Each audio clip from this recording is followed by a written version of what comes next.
Welcome to the Charlotte Chamber of Commerce. We are very excited to be at the Quail Hollow Club with Johnny Harris, the president of the Quail Hollow Club, and I might add, a former chair of the Charlotte Chamber of Commerce. Johnny, what a great week for Charlotte. Again, what an exciting day for you yesterday to have the opportunity to play with your friend Arnold Palmer in the Pro-Am. Please tell us about that experience. Well, Bob, it's been spectacular. I mean, to anybody who knows anything about the game of golf or follows it knows that probably Arnold Palmer is the epitome of the game. And if you think about all the values that golf brings to individuals who play it, and you take an opportunity to think about the man who really brought television to golf and put it on the map, and in Arnold's case, was really the man behind professional golf coming to Charlotte.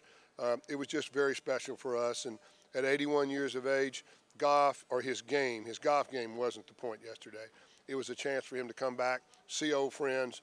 He and I had a lot of laughs, and it was just fun to be with him and also to share him again with the people of the Carolinas. Johnny, this is the 9th year of the Wells Fargo Championship. The guys on the Golf Channel last night were saying the only other tournament that might compare is the Masters. You clearly have established this as the premier event on the PGA Tour. What has it meant to Charlotte to have hosted this for the past decade?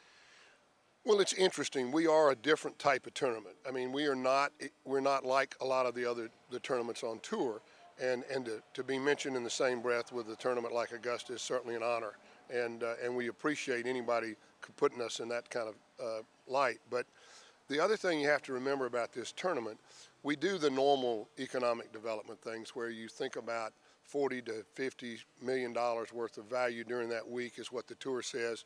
But I think the important thing is that we had 2 Pro-Ams and we had business leaders from around the region on Monday, and then on Wednesday we have a Pro-Am where there are 2 amateurs with 1 pro, and those players ended up being, I think there were 5 or 6 Fortune 500 CEOs playing in the event.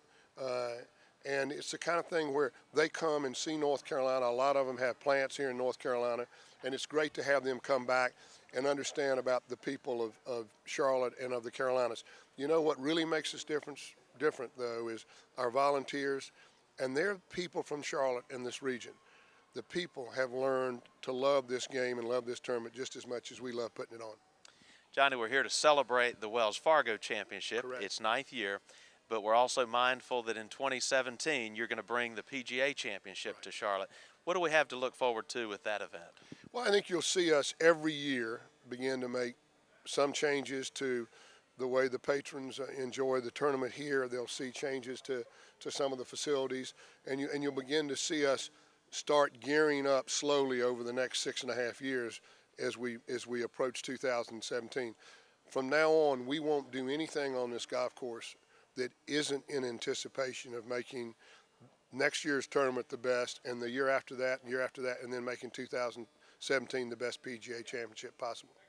Johnny, your resume reminds all of us that leadership matters. You've brought the Final Four to Charlotte. You've created this golf tournament. You're bringing the PGA Championship.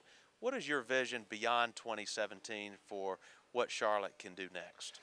Well, I think the job that you and a lot of your associates did with the Democratic National Convention and bringing them here, and you know, there's just not anything bigger in that arena than the Democratic or Republican National Convention. And so I think those are the kinds of things that we need to be thinking about now.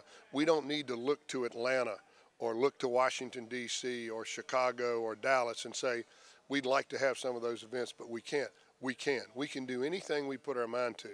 I'm reminded that you and I were visiting with some of our friends at a regional chamber out at South Park the other day, and I rolled everybody back and I said, you know what you ought to think about is somebody in this town needs to do the Billy Payne show, and that is to decide that we ought to have an Olympics.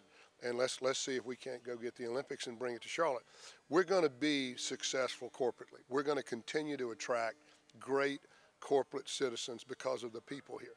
You know, we used to talk about build the quality of life, which we've done here in Charlotte, that the quality of life will attract capable people. And then those capable people become our greatest asset. And everybody's coming to Charlotte because this is the place where the asset is, and that asset is our people, and it'll continue to be that way. Johnny, is there anything else you'd like to say to chamber members who may be watching us today? I think the only other thing I'd like to leave with you is that when you look around and you look for leadership in a chamber organization, he doesn't know I'm going to say this, but we are so fortunate in Charlotte to have followed Carol Gray with Bob Morgan.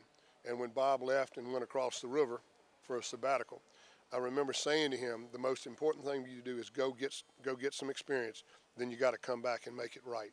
You and your team down at the chamber have done a great job, and I'm sort of excited to be back engaged a little bit with you guys and having a chance to work with you on this and other things. And so I appreciate everything y'all do, and I'm excited about what the future is. I'm not looking back. Johnny, thank you very much for that. Thank you for taking the time to be with us. It's a very busy week for you, we know. Good luck the rest. Fun week. Fun week. Good luck the rest of the weekend.